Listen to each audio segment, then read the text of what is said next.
This is an opportunity to be in a community action agency. A lot of people don't have that. It's a privilege to be doing this. I mean, this is a noble experiment. This idea that there should not be poverty in America. It gets more elusive all the time, but still, this is good stuff to be doing. My name is Tim Donlin. I'm the President and Chief Executive Officer of the Community Action Partnership of the Greater Dayton area. Well, one of the things I'm proud of is when I came on board, Montgomery County had its own agency. It was called MECA. And we were asked by the Ohio Department of Development if we would come in and serve as an interim provider for a year.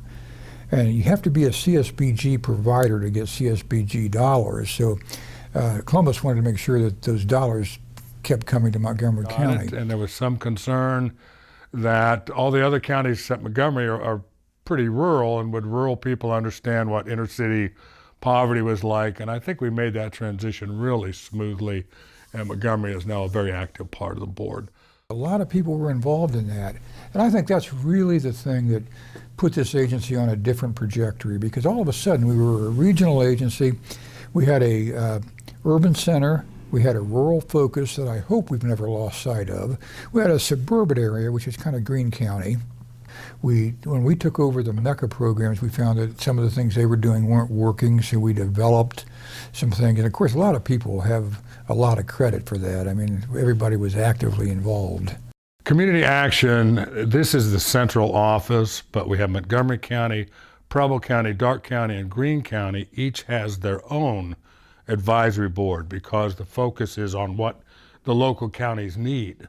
This isn't a one-size-fits-all program, which is great. And that's one of the things our community action has been good at, is each county has specific programs for that county and builds upon the needs of each county. So just keeping that in mind, and that all agencies should have a little bit different look, because it should be based on the local communities and not an overall federal or state level. I think keeping the communities involved in how the resources are coming in helps them to understand their communities, as well as the organization itself understanding the community. Well, it's really amazing the dedication of the people and the effort and the passion that they put into helping people each and every day.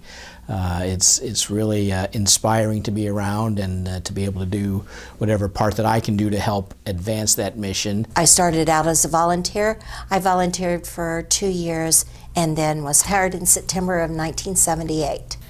So I joined the staff in October of 2009. I was hired on as a part of the Stimulus Act. March of 1998. December of 1993. In 1996. January of 1978. Since 1987, a volunteer since 87, but still a volunteer.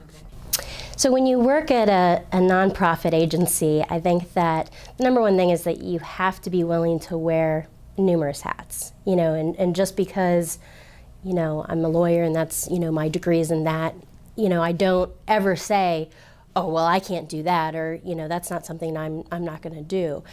It could be something from, responding to audits as part of our compliance work in our HWAP department. It could be applying for grants and doing our renewal applications for housing.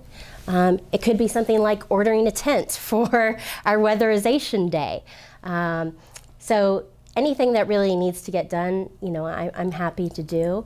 And so I'm pleased that, I'm able to offer, a number of different skill sets to the agency.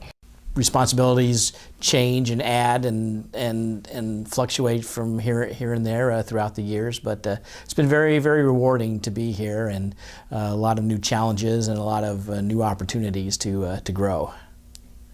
It was in 1975, 1974, and it was through the Head Start program at that time, and the senior transportation had just started. I was the receptionist when I first came to the agency. I moved up to administrative assistant. From there, I'm the Greene County coordinator. So I was actually a web worker. I came along right along when welfare reform started under the Clinton administration. So my assignment was the work experience program, the WEP program. So I was at that time receiving public assistance. I was nervous. I was very, very nervous. But as I got to know everyone there and realized that they were no different than me, and that's just how they treated me, that I was no different than anyone else. They kind of met me where I was. They took baby steps with me. So I was very thankful for that, very thankful. When I got here, we had a very small couple of offices on Wright-Patterson Air Force Base. That was a strange thing, a community action agency on a military installation. That's not supposed to work.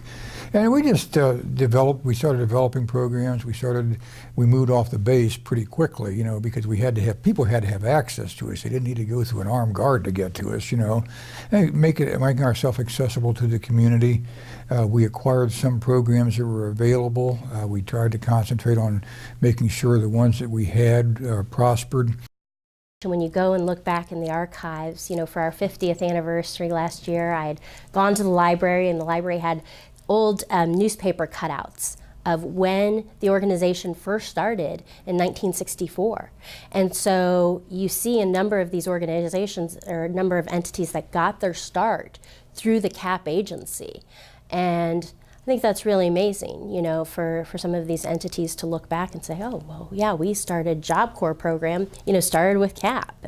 Head Start programs started at CAP. And so some of the elderly programs started at CAP. And so I like to think that we continue to be an incubator for things that are necessary and vital in the community. When I started my ministry in Eaton, Ohio, there was no homeless shelter in Preble County. And I had some people that I was trying to find a place to live. So I was introduced to Community Action that was also interested in putting a homeless shelter in Preble County. So that was my first contact, was partnering with Community Action to establish the shelter, which we did. Also, we've increased our efforts in affordable housing. That was something 10 years ago at our annual meeting, or at our planning meeting. We decided to focus on that, and I think we've done a really good job of providing through tax credits and investments. Well, I was there when Mr. Donlin got elected as president of the Community Action Agency in Washington, D.C. And I really got to see Mr. Donlin in action. And I mean, I put him here, but he was here. I knew he was working for me. They would remember him as a great warrior in this community action movement, both here in the Dayton area, around the state of Ohio, and even nationally. He's done it all, and he's been recognized locally and around the state and around the nation for all that he's done. So he really wouldn't take a backseat to anyone as far as, you know, what he's done for community action and been a part of for these many years. When you look at the amount of projects and initiatives that CAP has taken on, you know, in that time frame, that's more than some people do, you know, in a single, you know, lifetime. And it's really amazing everything that he's been able to accomplish. No matter where he's speaking, whether it's our annual meetings or anything, Tim can go into an Irish song, an Irish poem, an Irish jig from memory. It's amazing, and do it well. It's one of those things that bring tears to your eyes, because it may be a sadder poem, but he can reach in and just pull out what is needed to really put a spark in the program. And his passion, you know, if Tim sees an injustice somewhere, he's like a dog with a bone. He gets on it and he won't let go. So his passion, his commitment, definitely.